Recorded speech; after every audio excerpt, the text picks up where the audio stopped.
Good day from Brussels, ladies and gentlemen, dear friends, dear colleagues. In Europe, the International Federation of Air Traffic Controllers Association, IFATCA, represents 41 associations. My name is Frederic Delot.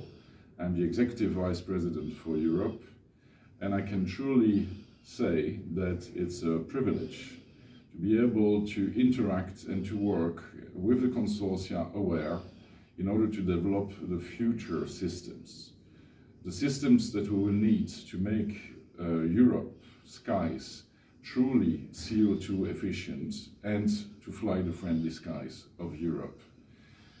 I am actually extremely motivated by these consortia, but also I would like to warmly thank all the dedicated men and women working for these research programs, and namely the dedicated people that we have sent from IFATCA into the AWARE program. So far, thank you very much, and we're looking forward for further collaboration. Thank you.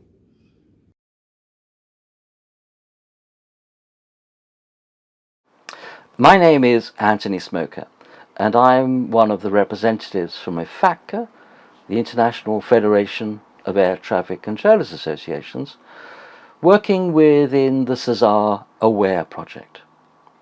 Recently, I've been working with another project partner, the University of Applied Sciences at Winterthur in Switzerland, developing the scenarios that we will use in validation exercises in March 2026 in Malmö with controllers from the Ukraine and from LFV in Sweden.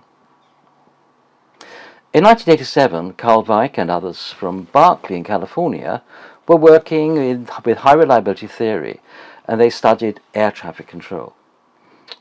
Weick came up with this comment, this observation. One striking property of air traffic control is that controllers are the technology. Controllers are the technology. They don't just watch the technology. What the Berkeley group revealed there seems to IFATCA prescient today, as the SESAR research programs explore human autonomy teaming in the context of the digital European sky. IFATCA represents controllers in European air navigation service providers, and IFATCA participates in research activities within specific programs, such as CODA, Controller Digital Assistant, and AWARE. So an appreciation of the potential, the possibilities of human autonomy teaming becomes tangible through being involved with such research. The video that you now see is taken from a recent validation simulation for the Controller Digital Assistant, the CODA project. It's an example of CODA, of ATCOs, exploring working with an agent as a digital assistant. One that also measures the mental state of the controller, as does AWARE. The aircraft with circles around the target headers have been assigned to the digital assistant, those without are working the controller. It is through participation in such experiments that we can experience for ourselves as controllers the nature of the change that human autonomy teaming might bring in the controlling of providing and delivering an air traffic control service, which is the future work of the controller.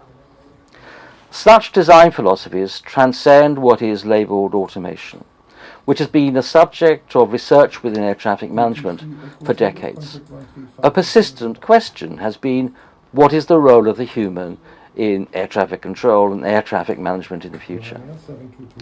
With the release of the 2025 Air Traffic Management Master Plan, a further proposition, a further evolution for the role of the controller, the air traffic services engineer, the pilot and other human actors is derived within the context of the European Aviation Safety Agency's AI 2.0, the roadmap for AI application development in European aviation.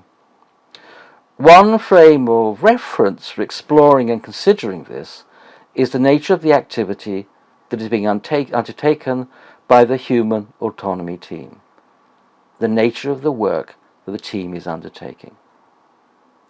IFATCA holds the view that such developments are joint systems In being joint, it is recognized that there are requirements that any design needs to fulfill to facilitate the joint activity, such as the establishment of common ground and meeting the requirements of coordination between human and AI agent. We have identified that the human needs for controllers to be able to continue to work within a design that is focused on practitioner-centered technology and have agency to be in control. As a consequence, the controller is able to have control, not just in the sense of the word, but meaningfully so. Flowing from this is a significant matter of accountability and responsibility when work is embodied, enacted jointly with technical artifacts.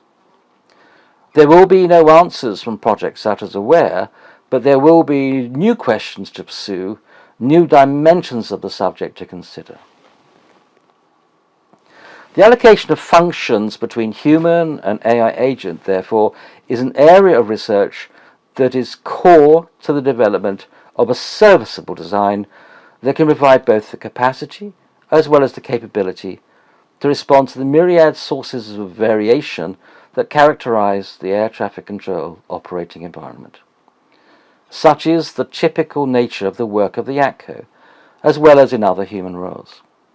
ATCOs know that adaptation is an important ingredient of both the choreography of controlling as well as the choreography of working in a joint system collaboratively with digital artifacts.